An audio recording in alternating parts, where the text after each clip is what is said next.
तो आज हम देखेंगे विधानसभा। तो सामान्य रूप से विधानसभा देखेंगे और विशेष रूप से उत्तर प्रदेश की विधानसभा। तो इसको समझने के लिए सबसे पहले देखते हैं सरकार के 3 अंग। सरकार का एक अंग होता है कार्यपालिका, जिसमें आते हैं राज्यपाल, मुख्यमंत्री, महाधिवक्ता, आईएएस, पीसीएस, ये सब। ठीक। दूसरी होती है न्यायपालिका। न्यायपालिका में आता है सर्वोच्च न्यायालय, डिस्ट्रिक्ट, जिला एवं सत्र न्यायालय, ग्राम न्यायालय आदि जितने भी न्यायालय होते हैं ये न्यायपालिका का अंग होगा। और तीसरा होता है विधायिका। तो प्रदेश की विधायिका को, प्रदेश में जो विधायिका होती है उसको कहा जाता है क्या? विधानमंडल। जैसे केंद्र की विधायिका को, सेंटर में जो होती है उसकी विधायिका को संसद कहा जाता है, वैसे प्रदेश की विधायिका को विधान मंडल कहा जाता है। तो एक क्वेश्चन बन सकता है कि प्रदेश की विधायिका को क्या कहा जाता है, या प्रदेश की विधायिका को विधानमंडल कहा जाता है, या विधान परिषद कहा जाता है, या विधानसभा कहा जाता है, क्या कहा जाता है? तो आप प्रदेश की विधायिका को विधानमंडल बोलेंगे, विधान मंडल कहा जाता है। अब संविधान का अनुच्छेद 168, कितना? 168 कहता है कि प्रत्येक राज्य की विधानमंडल, प्रत्येक राज्य का जो विधानमंडल है वो विधानसभा, राज्यपाल तथा विधान परिषद से मिलकर बनी होगी। लेकिन विधान परिषद जो है वो हर राज्य में नहीं होता, भारत के केवल 6 राज्यों में है।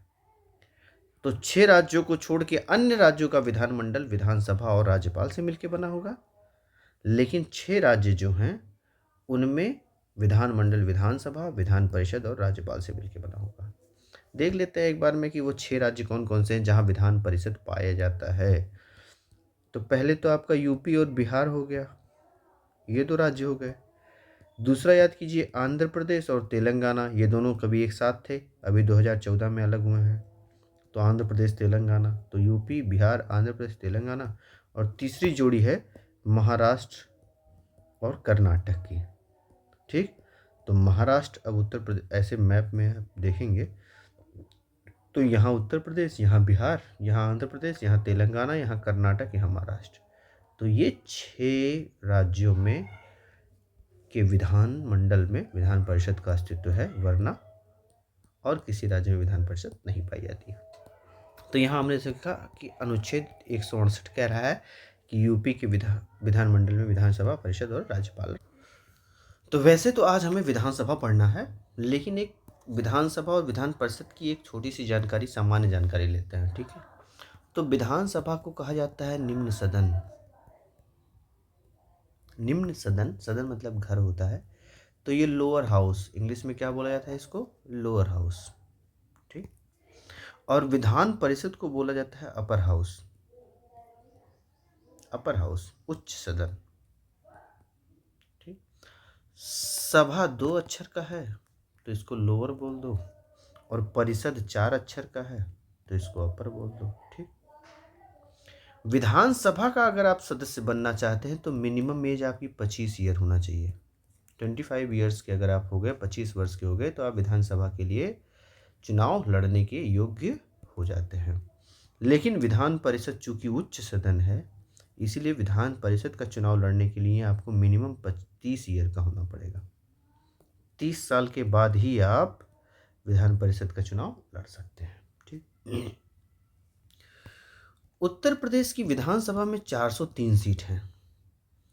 अनुच्छेद 170 कहता है,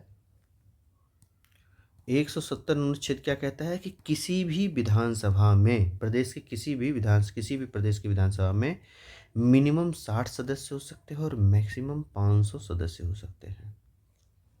अनुच्छेद 170 क्या कहता है कि किसी भी प्रदेश में मिनिमम 60 से नीचे नहीं और 500 से ऊपर विधानसभा की संख्या नहीं होनी चाहिए। तो उत्तर प्रदेश की विधानसभा में कुल 403 सीट है। ठीक। अब अगर पूछा जाए उत्तर प्रदेश सन 2000 के पहले उत्तराखंड को साथ लिया था तब कितनी सीट थी, तो उस समय 425 सीट थी। लेकिन जब उत्तराखंड कट के अलग हो गया तो उत्तर प्रदेश जो बचा उसके पास 403 सीट बची है, यानी 22 सीटें चली गई कहाँ पे? उत्तराखंड में। ठीक। और अगर विधानसभा के पास 403 सीटें हैं तो विधान परिषद के पास 100 सीटें हैं। ये उच्च सदन है, इसके पास कितनी सीटें हैं? 100 सीटें हैं। लेकिन अभी हमने देखा कि विधानसभा को निम्न सदन कहा जाता है, लोअर हाउस कहा जाता है, लेकिन कार्यों और शक्तियों के मामले में अगर आप इसका कार्य देखेंगे, शक्ति देखेंगे, प्राधिकार देखेंगे तो अधिक शक्तिशाली है। भले उसका नाम क्या लोअर हाउस है, लेकिन विधानसभा अधिक शक्तिशाली है। अब ये क्यों है अधिक शक्तिशाली? अनुच्छेद 164(2) संविधान का अनुच्छेद 164(2) कहता है कि कार्यपालिका, जो हमने सरकार का अंग चुना था, कार्यपालिका विधानसभा के प्रति उत्तरदायी होगी। क्या कहता है कि कार्यपालिका, जो हमारी मंत्रिपरिषद थी,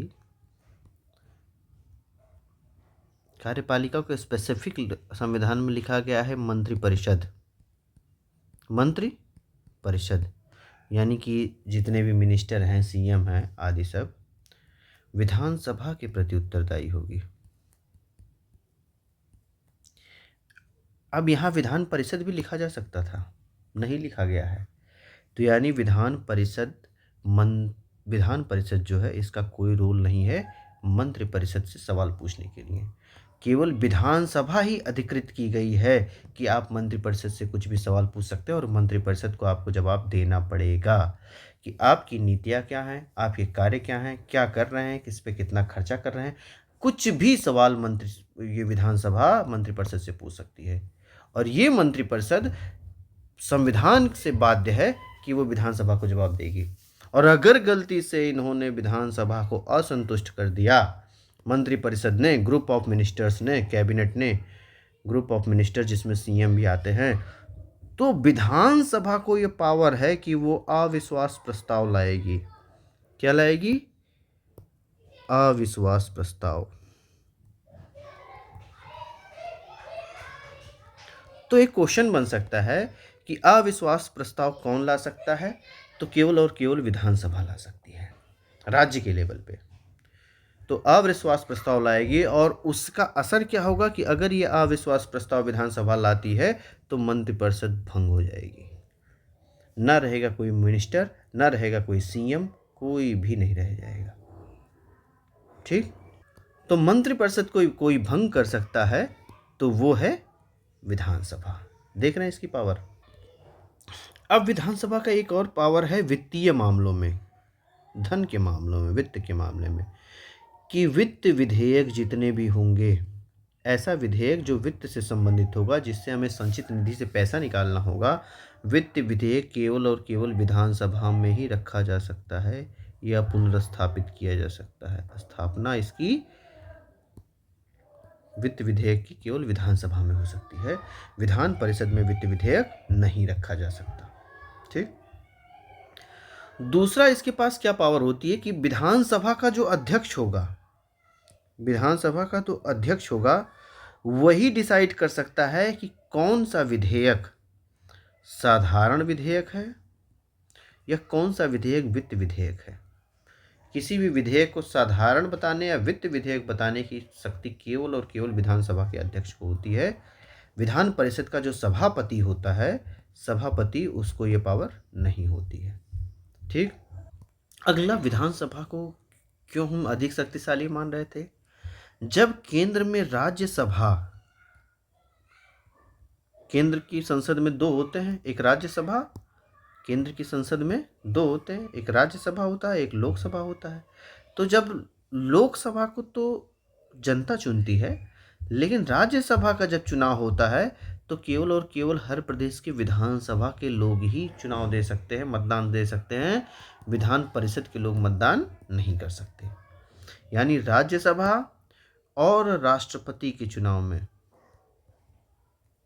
राष्ट्रपति का जो चुनाव होगा, इसमें विधानसभा ही भाग लेती है, विधान परिषद भाग नहीं लेता। तो यानी कि हमने देखा क्या कि अविश्वास प्रस्ताव विधानसभा ला सकती है, विधान परिषद नहीं ला सकता। वित्त विधेयक के मामले में विधानसभा पावरफुल है, विधान परिषद नहीं कुछ कर सकता। वित्त विधेयक है कि साधारण विधेयक है, ये विधानसभा का अध्यक्ष ही घोषित करेगा, विधान परिषद का सभापति इसको नहीं घोषित कर सकता। राज्यसभा और राष्ट्रपति के मतदान में भी केवल विधानसभा के सदस्य ही भाग लेते हैं। और फाइनली इतना तो सब कुछ ठीक था विधानसभा को पावर देने में, अंत में क्या हुआ कि इस किसी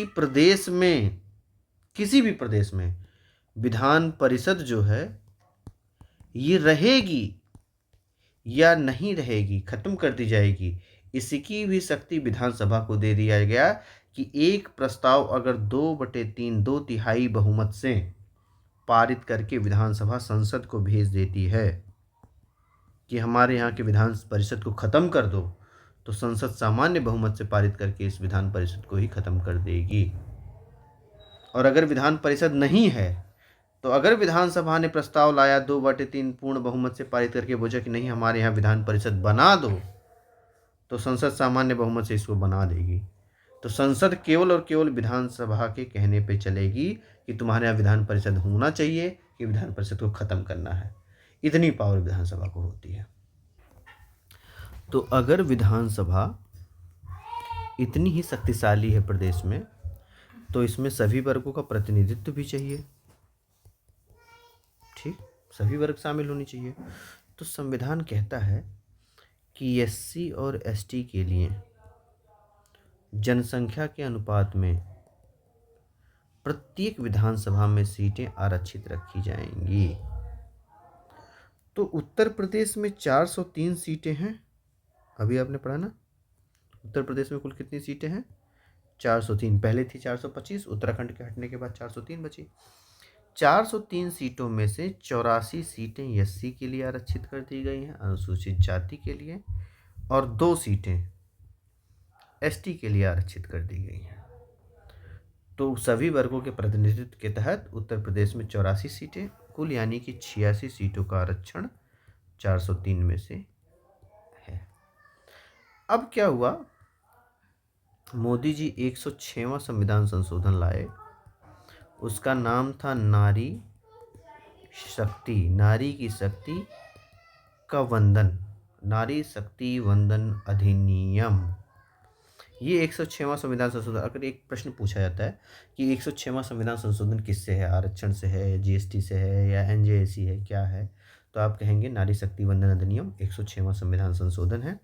और इसमें इन्होंने कहा अनुच्छेद 332A के तहत कि प्रत्येक राज्य, जितने भी राज्य हैं, प्रत्येक स्टेट में जो विधानसभा है उसका 1/3 हिस्सा महिलाओं के लिए आरक्षित होगा।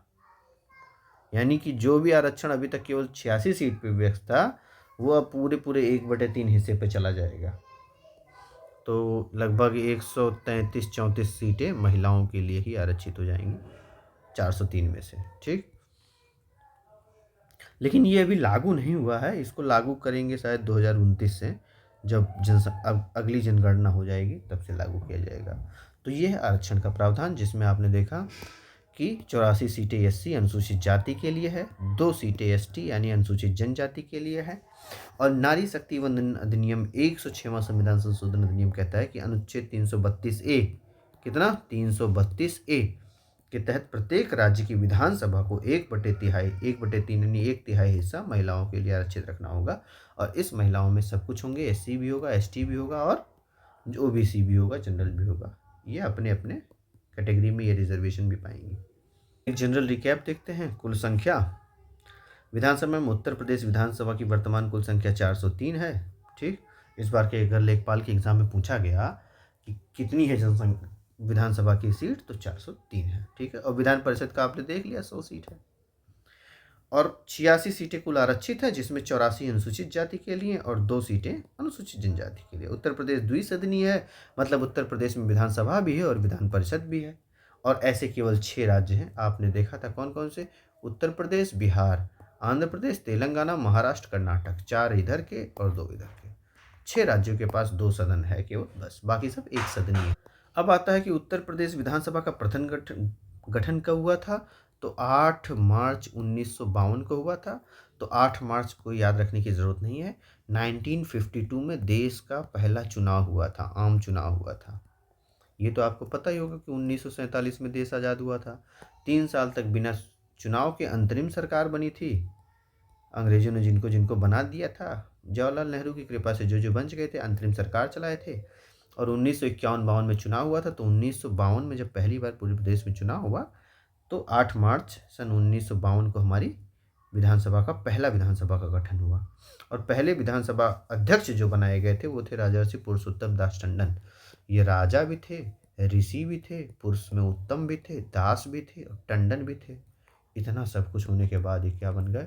उत्तर प्रदेश के प्रथम अध्यक्ष। तो उत्तर प्रदेश के प्रथम अध्यक्ष क्या हैं? राजर्षि पुरुषोत्तम दास टंडन।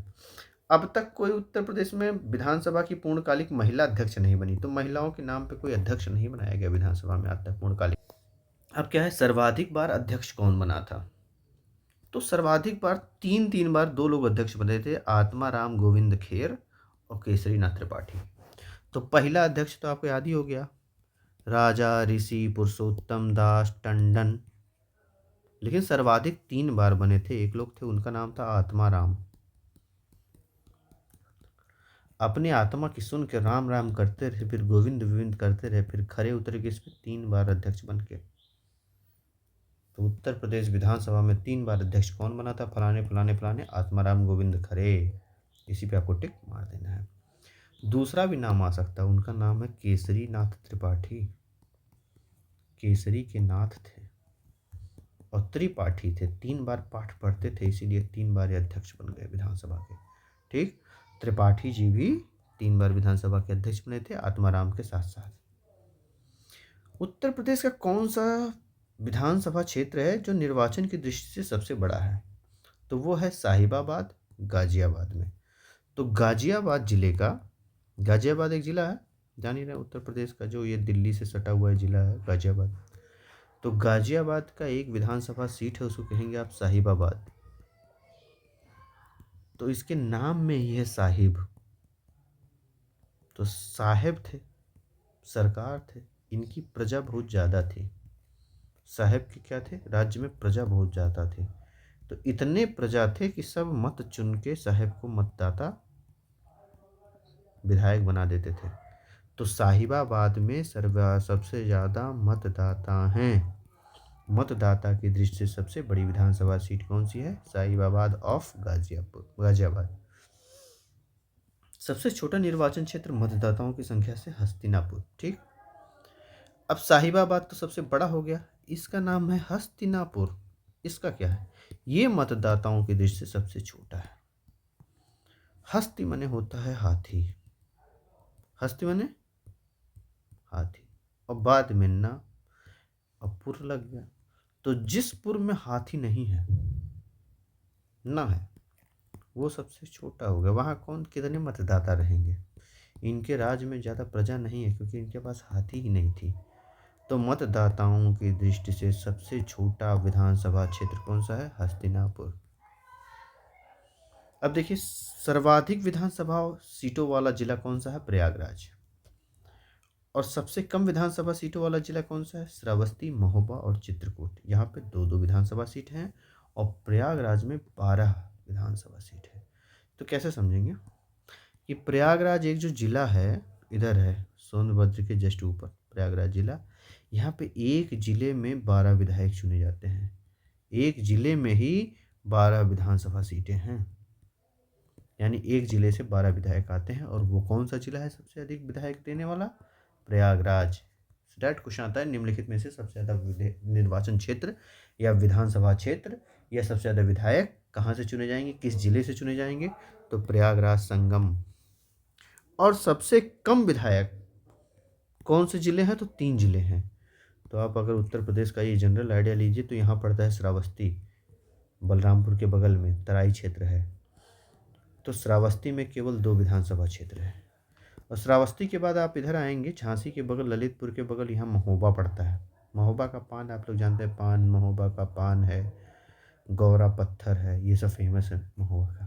ठीक, वो पीओडी है। और महोबा के जस्ट बाद पड़ता है बांदा, और बांदा के जस्ट बगल में पड़ता है चित्रकूट। तो श्रावस्ती, महोबा और चित्रकूट, यहाँ पे 2-2 विधायक आते हैं। तो किसी का भी नाम आए निम्नलिखित में से सबसे कम विधानसभा सीटें कहाँ पे हैं, तो महोबा में है, या तो चित्रकूट में है, या तो श्रावस्ती में है। ठीक। कार्यकाल, विधानसभा का कार्यकाल प्रथम बैठक से 5 वर्ष का होता है। आर्टिकल नंबर 172 कितना 172 बताता है कि कार्यकाल 5 साल का चलेगा। सदस्यता बनने के लिए 25 वर्ष का होना चाहिए, और परिषद का आपने 30 वर्ष चुना था। परिषद उच्च सदन था तो वहाँ पे 30 वर्ष का चुनाव हो सकता है, लेकिन सभा के लिए 25 वर्ष था। वर्तमान स्थिति, वर्तमान में उत्तर प्रदेश की 18वीं विधानसभा कार्यरत है। 2022 में 18वीं विधानसभा चुनी गई थी और 5 साल तक चलेगी, यानी 2027 में भंग हो जाएगी, फिर 2027 में चुनाव होगा। और ये कौन सी है, 18वीं विधानसभा है, और इसके अध्यक्ष कौन है, सतीश महाना। तो 18वीं विधानसभा अध्यक्ष कौन है, सतीश महाना। तो पहला आपने किसको पढ़ा था, याद है ना, राजर्षि पुरुषोत्तम दास टंडन। तो राजर्षि, और 18वां आते आते एक सतीश जी हैं जो महान कार्य कर रहे हैं। तो पुरुषोत्तम से लेके महान तक आप आ चुके हैं 18वीं विधानसभा क्षेत्र में। तो एक जनरल रिकैप, उत्तर प्रदेश की कुल सीटें कितनी थी, 403। एससी के लिए 84, एसटी के लिए 2, सर्वाधिक सीट वाला जिला प्रयागराज। प्रथम अध्यक्ष पुरुषोत्तम दास टंडन, वर्तमान अध्यक्ष सतीश महाना। तो इस तरह से यूपी का ये विधानसभा खत्म होता है। बाकी जारी रखिए।